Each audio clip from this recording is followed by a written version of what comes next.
Hey guys, what's up? I'm Erin and welcome back to the channel. If the Roth is supposed to be such a great account, no RMDs, tax-free growth, flexible withdrawals in retirement, and even a tax-free inheritance, why are so few people using it? Fidelity's own numbers show adoption is shockingly low. Let's break down why.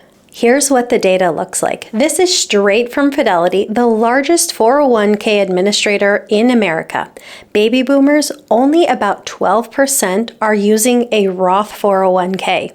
When it comes to Gen X, around 14.5%. Millennials, just over 18%. And Gen Z, also about 18%. So yes, younger workers are using the Roth option more with their employers than older generations, but even when we look at these numbers, it's still less than 1 in 5 people. For an account that repeatedly gets hyped up, these numbers are shockingly low. And that got me thinking, maybe this is just a workplace issue because the Roth 401k doesn't get nearly as much attention as the Roth IRA. That one tends to dominate headlines, so let's look at the data over there. Across generations, here's the share of people who actually own a Roth IRA. Baby boomers, about 24%. Gen X, about 21%. Millennials, 29%. Gen Z, 25%. Now, we do see improvement in these numbers, especially among millennials who are pushing 30%, but the important thing to remember with IRAs is they're used significantly less than workplace plans, quite simply because you have to take the initiative to sign up yourself. There's no employer to sign you up. And a Roth IRA is great because it's all yours. It's not tied to an employer. So long as you have earned income or a spouse who has earned income, you can contribute. But still, with all the buzz around Roth accounts, these numbers are quite low. So the question is why? Why are the adoption rates so low? Well, let's dig in. First and foremost, we have awareness and misconceptions. A lot of people don't even realize that a Roth 401k exists as an option within their workplace plan. The word Roth has almost become interchangeable with Roth IRA, to the point that many people don't even know their 401k or their 403b or other employer type account might actually offer a Roth option. That's a big knowledge gap, and quite honestly, it's something I see quite often here in the YouTube comment space. Part of the confusion comes from mixing up the rules. Roth IRAs have income limits. You earn too much and you're phased out. They also cap contributions at just $7,000 a year if you're under the age of 50. But a Roth 401k, that's a totally different story. There are no income limits. You could make $400,000 a year or more and still contribute. And the limits are far higher. In 2025, you can put in up to $23,500 if you're under the age of 50, the exact same limit as a traditional 401k. Most retirement behavior isn't about strategy. It's about defaults. We're all human. We all take the path of least resistance. For example, look at the IRA. With an IRA, you have to go and open this account yourself, which is why so few people tend to use it. Workplace plans are different because of default settings, and as of 2025, and thanks to Secure 2.0, all new plans are required to have automatic enrollment and auto-escalation features. And the data is clear. Participation jumps to about 94% with auto-enrollment, compared to just 67% without it. But here's the catch. Secure 2.0 doesn't say anything about an employer having to default you into a Roth. And in practice, most employers tend to default their employees into traditional plans. Why? Because defaults carry momentum. HR departments tend to continue doing what they've always done, and we as investors tend to just accept the box that was checked. Research shows about 90% of people stay with their default setting. So even if your company offers a Roth 401k option, unless you actively switch, you're unlikely to ever use it. So those relatively low usage rates we see with these Roth 401k accounts likely reflect the people who deliberately chose the Roth option. tax psychology, and the real-life trade-off. This is really the fundamental difference between a Roth account and a traditional account. When it comes to a Roth account, you're contributing after-tax dollars, money you've already paid taxes on. Then once it goes into this account, it gets to grow completely tax-free, and then once you reach retirement, you get to take this money out completely tax-free. With a traditional account, you get this benefit today. Your contributions lower your taxable income today because they're made pre-tax. Once this money is in this account, it grows tax deferred, and then once you start taking withdrawals in retirement, every dollar you take out is taxed as ordinary income. Now here's where real life comes in. Even though Gen Z and millennials are arguably the groups that would benefit most by using the Roth, they're also the ones who feel the pinch the most when it comes to their income. And when you're just starting out your career or you're in that messy middle and life is expensive, sometimes every dollar you bring home matters. Paying more taxes now to make that Roth contribution might feel harder.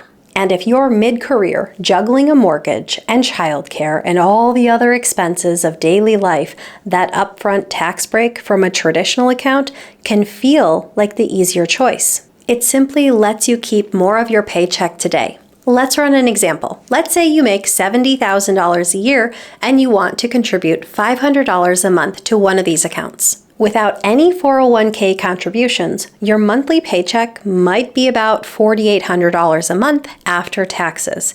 If you put $500 into a Roth 401k, your take-home pay would drop to around $4,300. But if you put $500 into a traditional 401k, your take-home pay might be closer to $4,400. It's only about a $100 difference, but for some people, that $100 difference can be the difference between paying your daycare bill or feeling like you're perpetually behind. For some people, being able to keep an additional $100 in their budget today and lower their taxable income today is what makes saving seem possible. With a Roth, you see less of your paycheck now, even though it could mean more in the future. But for some people, the short-term pain is a deal breaker. And keep in mind that this trade-off doesn't just show up in your paycheck today. It also shows up in your retirement balances. Let's fast forward to retirement and say that you've found a way to save up $500,000 in your investment account. But which account this lives in makes a big difference. If it's in a Roth, that full $500,000 is yours. Every single penny is tax-free. But if it's in a traditional account, every withdrawal is taxable. Even in a relatively low tax bracket, say 12%, that $500,000 balance isn't really $500,000. After taxes, it's going to be closer to $440,000. Now, of course, this example is oversimplified and the exact figure would depend on your personal situation, but it does highlight the point that when it comes to a traditional account, the exact number you see on your statement doesn't reflect the dollars that are actually yours because Uncle Sam has a stake in it. Now, am I saying a Roth is always the best choice? No, absolutely not. It is a powerful tool, but it is just one tool in your retirement planning toolbox. But with the median household income in the US hovering around $80,000 and Roth usage sitting so low, it does beg a fair question. Are we using these accounts in the smartest way possible? For high earners especially, the traditional account can absolutely be the smarter choice. You get that valuable tax deduction today, and if you happen to be in your peak earning years and that puts you in the highest tax brackets that you're ever going to face, and you know once you get to retirement you're going to be in a lower tax bracket, why not save your tax bill until the time you know you will be in a lower tax bracket? That's just smart planning. And here's the real key. Which account is right for you can absolutely change over time. Maybe when you start out your career, you have a relatively low income, and maybe taking advantage of the Roth at that time is really powerful. Then you tend to grow throughout your career and maybe your income ramps up. Maybe at that point you decide that the traditional is a better choice. And then by the time you get to retirement, you have both a traditional and a Roth bucket that you can draw on, and this allows you to have smart tax withdrawals and more flexibility over your income in retirement. The goal is to pay the least amount of taxes over your lifetime, not just this year. And since none of us can predict future tax policy, there really is no right answer. And remember, it doesn't have to be an all or nothing approach. A lot of people hedge their bets by contributing a portion of their investments to the traditional and another portion to the Roth. Just keep in mind, your employer is not going to make that decision for you. That's a decision you have to make on your own with purpose. Up until 2024, all employer matches were made pre-tax, even if your own contributions were Roth. And this kind of created a hybrid account that left a lot of people wondering, well, if my employer's match goes directly in the traditional, should I even bother with the Roth? Starting this year in 2025, thanks to Secure 2.0, employers can allow you to take their matching contribution as Roth. But here's the thing to know, that it does show up as taxable income to you. There's also another important rule kicking in 2026, thanks to Secure 2.0. If you're a higher income earner and you're 50 and older, making catch-up contributions to your employer's plan, if your income exceeds $145,000, if you make those catch-up contributions, the catch-up portion of your contribution has to go directly into a Roth. It's no longer eligible to go into a traditional. That means two things. Your regular contribution limit, $23,500 in 2025, if you're under the age of 50, can still either go traditional or Roth. It's your choice. But if you're going to do an additional catch-up contribution, it has to be to a Roth. And if your employer doesn't offer a Roth option, you won't be allowed to make catch-up contributions at all. Of companies that offer a 401k, about 82% also offer a Roth option. So the vast majority of workers who have access to a 401k through an employer generally have access to a Roth option, but often it's not communicated well. Benefit packages almost always highlight the tax deduction angle. Reduce your taxable income now and barely mention the Roth. Unless HR makes it crystal clear, asking, do you want pre-tax? Do you want Roth? Do you want to mix? Most employees just stick with the default. And the truth is, a lot of people don't have a financial education to fall back on. So if the HR department says, hey, you can reduce your tax bill today, that can be quite compelling. And then combine that with the default being going right into the traditional, it's no surprise that people don't make changes or ask questions. At the end of the day, it's both an education gap and human nature. We tend to stay where we were put by default. Also, the Roth 401k only became available in 2006. That means most baby boomers and Gen X were already hard at work saving for their future in 401ks, the traditional variety, before the Roth even came on the scene. And most people tend to stick with what they know, or what their coworkers did, or what their parents did. It feels like the right thing to do. Traditional contributions just felt like the norm. And honestly, in the world of investing, Roth 401ks are still the new kids on the block. They've been around for less than 20 years. And when we talk about investing horizons that span for 40 or 50 years, that's not that long. Also, it took time for employers to adopt the Roth option. It took time for employees to even learn what the Roth option was. So really, Roth 401ks are still gaining momentum. 18% may sound low, less than 1 in 5 workers,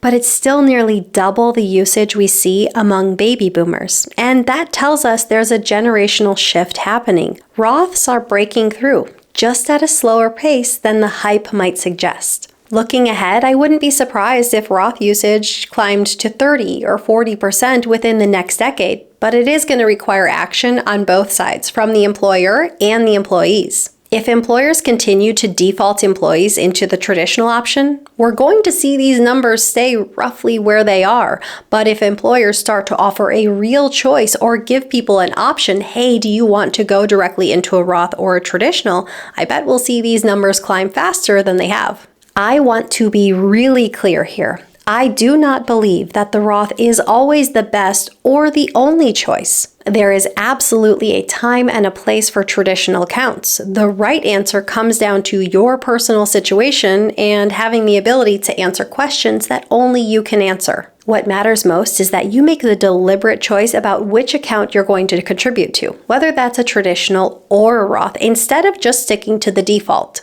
With that in mind, here's a simple checklist you can use to think through that decision. Step number 1, know your current tax rate.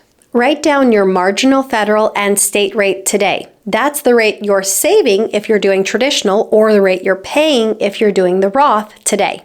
Step number 2, estimate your retirement tax picture. Think about what your average rate might look like in retirement. Factor in all sources of income, whether that is RMDs, Social Security, a pension, any income streams you expect. Step 3, compare the two.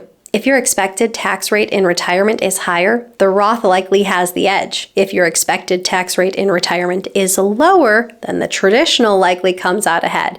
And if your tax rate in either working years or retirement is expected to be exactly the same, well, then it doesn't matter. It's going to work out the same.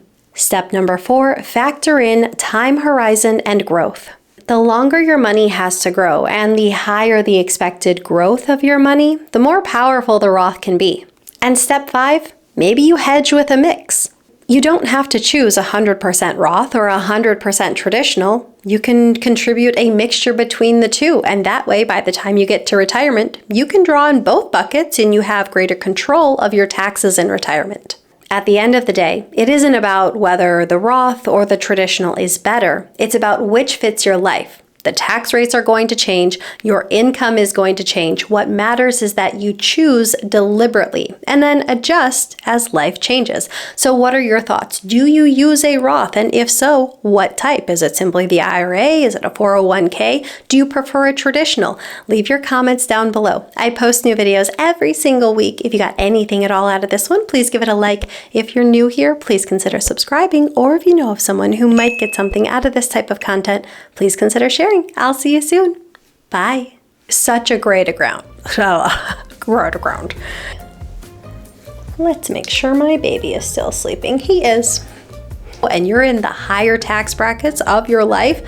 Higher tax bracket. I'm not going to say it like that. That doesn't even make sense. You get that valuable tax break today. Deduction, not break. I don't know. Could be interchangeable. Not going to do it that way though. So we're done. I'm going to bed.